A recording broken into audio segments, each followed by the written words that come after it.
You know that moment you are trying to check one notification, maybe it's a memes from your friend sent or a video, and 15 minutes down, you blink and you are scrolling down deep into contents that leave your heart and your soul uneasy. We have all been there. That's not guilt, that's your Iman reminding you that you deserve better. Assalamu alaikum. Welcome back to Peace of Imaan. I'm your host Hadiza, and today we are having real conversations about something we dodge in our daily lives but cannot escape it in groups. The naked truth about haram content online. In a world where our phones are our constant companion, how do we protect the purity Allah has commanded us to preserve? Let's talk about real solutions, not just lectures. Let's be honest, the internet isn't neutral. 70% of online content is considered haram. That's insane. 70%. Basically, we are just left with 30% of something that is normal and real. But what does that actually mean? It's not just the obvious stuff, it's the indecent image that pops up in movie trailers that you are forced to watch before, maybe in YouTube's and all.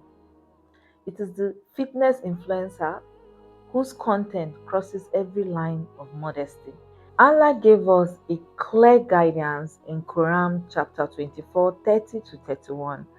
Tell the believing men to lower their gaze and be modest, for that is purer for them. And Allah is all aware of what they do.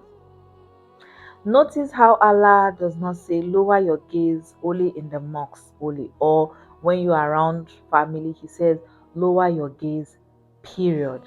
The eyes is the window to the soul, and what we let in through our screen stains our heart just as much as what we see on the street.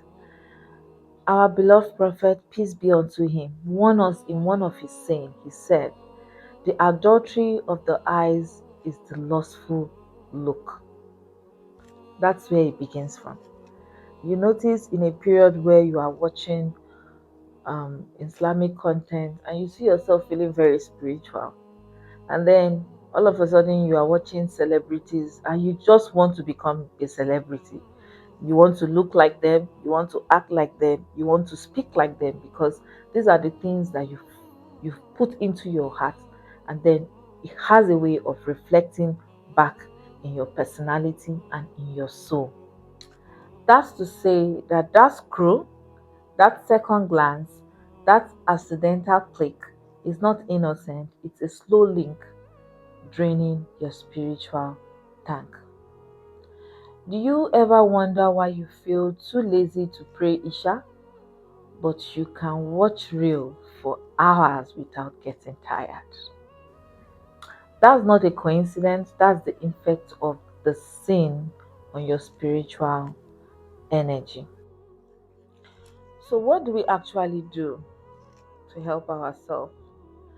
First, get ruthless in protecting your soul. On your phone, turn off show previews messages. On Instagram, mute every single account that posts content you do not like. Not just mute, you can unfollow them. That way, you are not exposed and similar content will not be forwarded to you. Use restricted modes on YouTube and actually keep it on. I would say, especially on TikTok, you have to be kind of strict. I wouldn't want to say delete because we have some good content too on TikTok, but TikTok is insane. You have to really be careful what you allow to influence your mind. I would advise, on TikTok, if you watch a video for up to 3 seconds, immediately they start sending you similar content like that.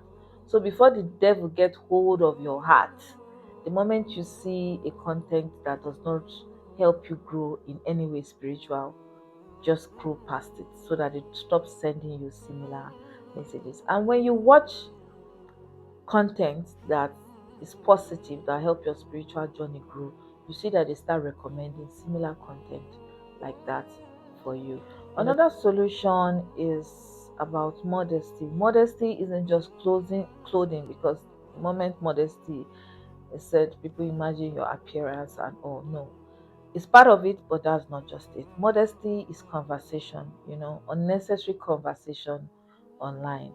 If you have the habit of sliding into people's DM, stop it, because that is where it starts. It is not necessary and it's not needed. You say you want to get to know someone and you start chatting up, that send me your pictures and all. That's where the whole haram starts. It's just a chat, but it's no longer just a chat. And then, even if it's your spouse, avoid conversations online because it's recorded there. Once you post it, it's no longer private, it is now for public use. So it's not really necessary. It's better for you to get home if it's your spouse and interact directly with your spouse. Our beloved Prophet, peace be unto him, taught us that what happens between a husband and a wife stays there. When you start posting inside jokes publicly, you share intimate details of yourself, which is really not necessary.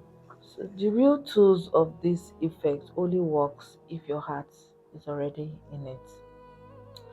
So what do you have to do every day to preserve this influence? Our beloved Prophet taught us that we should make dua every morning. O Allah, you are forgiving and love forgiving, so forgive me. Then set your intentions for the day, what your activities will be like, who you are meeting, who you are speaking, plan your outfit, and protect your eyes, because the eyes is the window to the soul.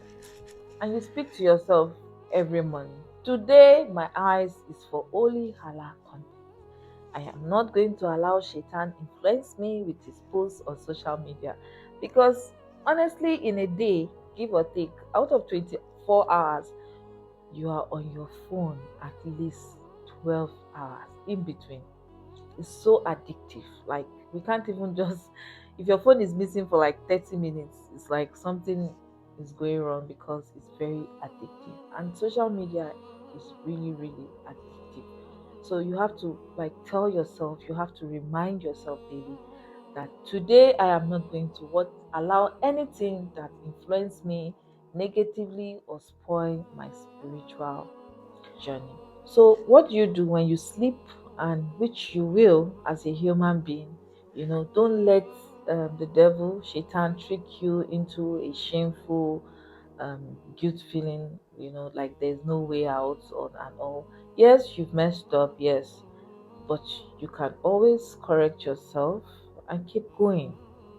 You know, you can perform ablution immediately to cleanse yourself, pray to rakat, physically change your environment. The goal isn't perfection, it's a direction.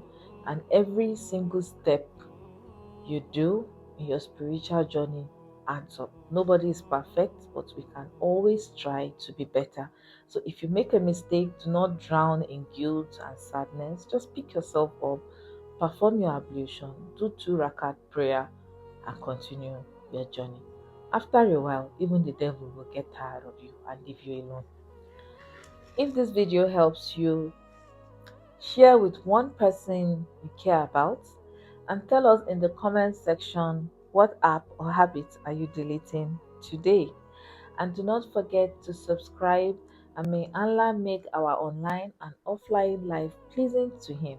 Assalamu alaikum, my beautiful brothers and sisters.